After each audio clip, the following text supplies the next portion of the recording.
Hello, wonderful people. This video is about extruding cubic or rectangular prism type of shapes from a curved surface when you have a subdivision surface modifier. So before I start, I'd like to sort of show you why this is important.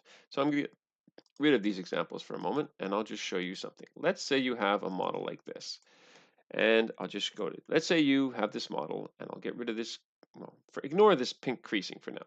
You have a model, you extruded something, and you have a subdivision surface modifier on it. Okay, normally, I'm going to get rid of this creasing now. Normally, if the model has not been altered in any way, like hasn't been creased, this is what happens when you turn on the subsurface modifier. So you've extruded some kind of shape and you think, okay, this is great, except for then as soon as you turn it on, it turns into a big blob. And you might have to smooth the rest of the model or some other parts of it, and that's why you need the sub D surface, the sub D surface modifier. But you want to actually keep the sharpness.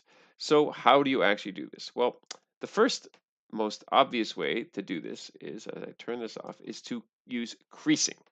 So to do creasing, it's very simple. In this case, it's so simple because the rest of it is smooth. I can just select the edges that I want to crease. In this case, I just selected select sharp edges, which conveniently just only selected this. And I just up the creasing. So I'll turn on the sub D modifier.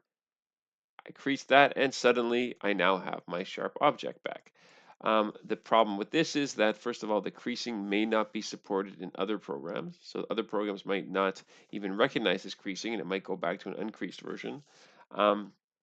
Or it might be unpredictable. It might not be exactly what you did. The best bet is to export the model as an FBX.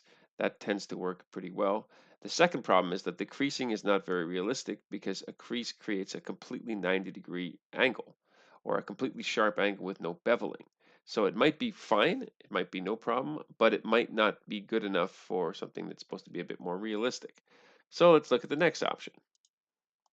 Again, I have my sub D modifier on, but I've applied a bevel modifier. So let's look at that. The bevel modifier in this particular case, I set it to an amount of 0.15, and I did 2 segments. If I do less, it's a little bit sharper. I do more, it's a bit more, soft. And if I do 1 segment, it looks pretty terrible, so I put it at 2. So it looks okay. It looks better than the other one because at least now it's been beveled, and that way it looks better than the other one.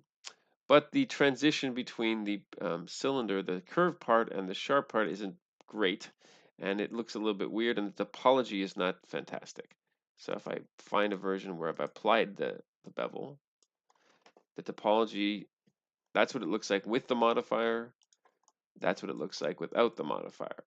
So these kind of corner points are these weird, they're quads, but they're sort of this diamond-shaped quad connected to two. So it's okay, but it's not fantastic. It won't win you any awards at the annual topology ceremony.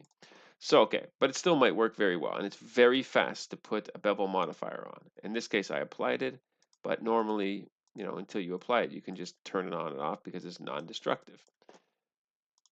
Without it, with it. Okay, so let's say you want it to look as good as you can, like better than that. Well, this is the better looking version, and this is called the triple edging.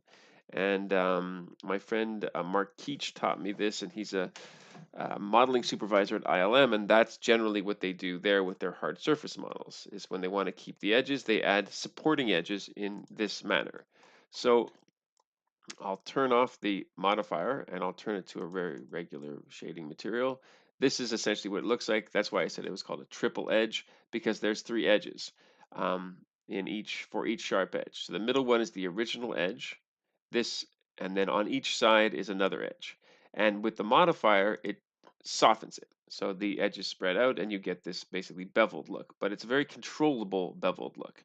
And you can adjust the amount of the beveling by just, of course, like the same thing with the bevel, by moving this back and forth. So if I pull it all the way back here, the edge has been much, much softer.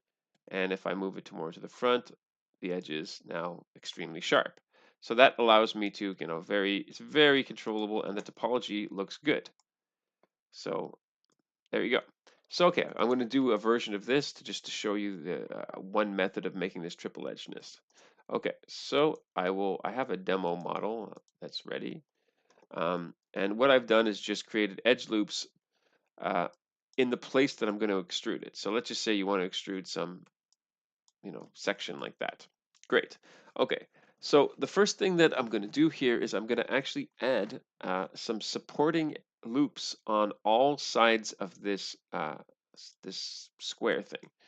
So I'm going to add one over here, one over here, one over here on the bottom, and one over here. I'm kind of like encasing and circling this shape. Maybe I'll put this a bit down. Okay, I'll better turn this off actually.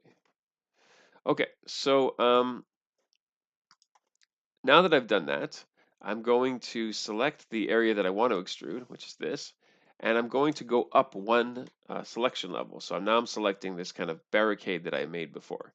And I'm going to do two insets. So the first one here, I'm going to go pretty close.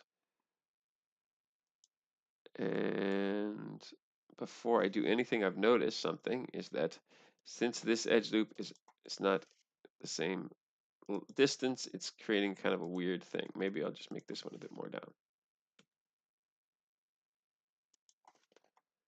Just because I want them to be relatively close, like squarish to each other. All right, select that, select that. First inset here, okay, that's better.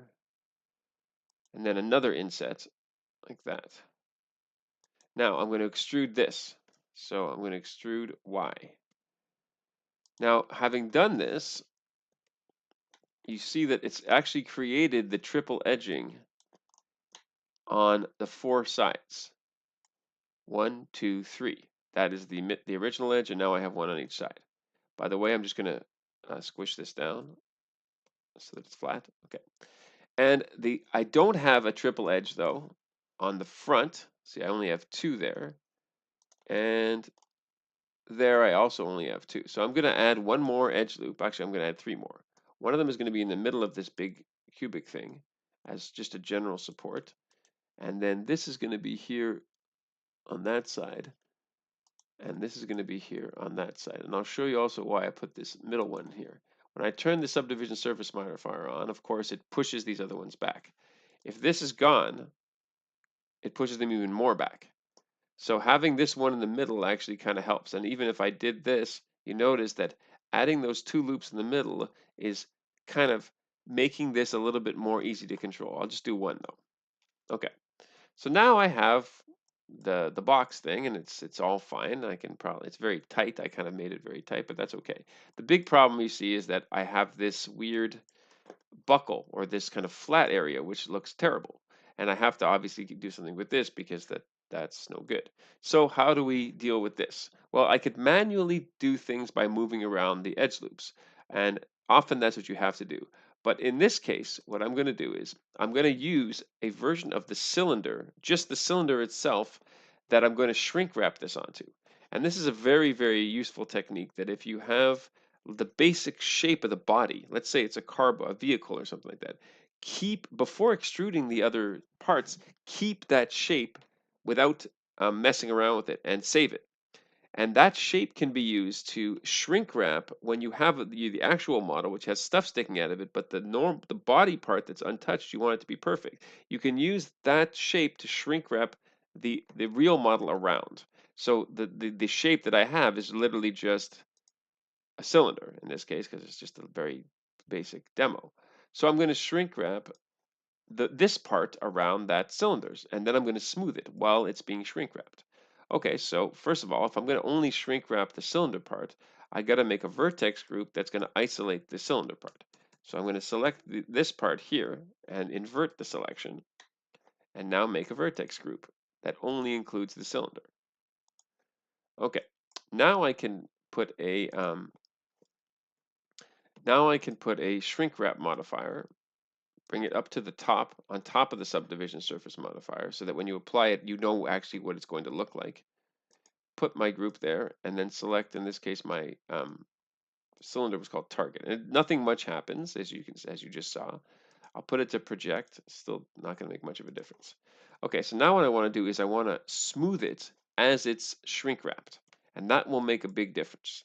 So first thing I'm going to do is I'm going to get rid of these top and bottom edge loops because I don't want it to shrink to change the height of this thing.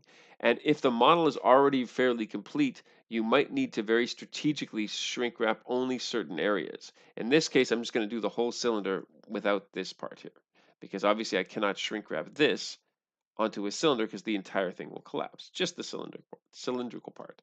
So I'm going to smooth it. I'm going to go to Vertex, Smooth Vertices, and I'm going to keep it on all the axes.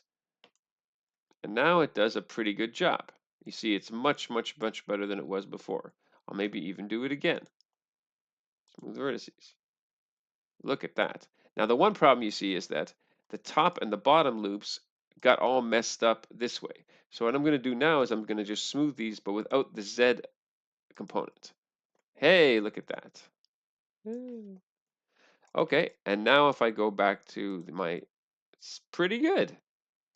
Much, much better than any of the other methods. And now I can actually apply my shrink wrap. There we go. And so if I don't do my smoothing, if I do one level of smoothing, it's not bad at all. 2 is even better. And this way I have pretty good topology, as you can see here. I could, of course, adjust it, and I could probably push this down. But the basic structure, the basic loops where they are pretty good. And now, of course, I can also, since this is the support loop here, the middle one here, I could, change the position of that or move this down to make it a bit more even. I might decide to move this one down a little bit just to make it a bit more even, maybe this one a bit. But basically, the result is a lot better than any of the other options that I had so far. So I think hopefully this is a useful technique. It was for me, and I hope that you have an amazing